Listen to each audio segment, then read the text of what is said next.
Do you want to know the easiest way to solve a Rubik's Cube? Watch this.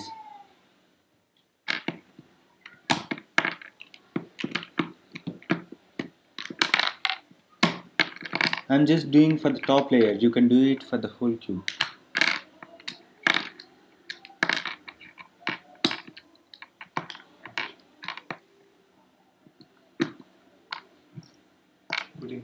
Start putting the blocks. And definitely just doing for the top level.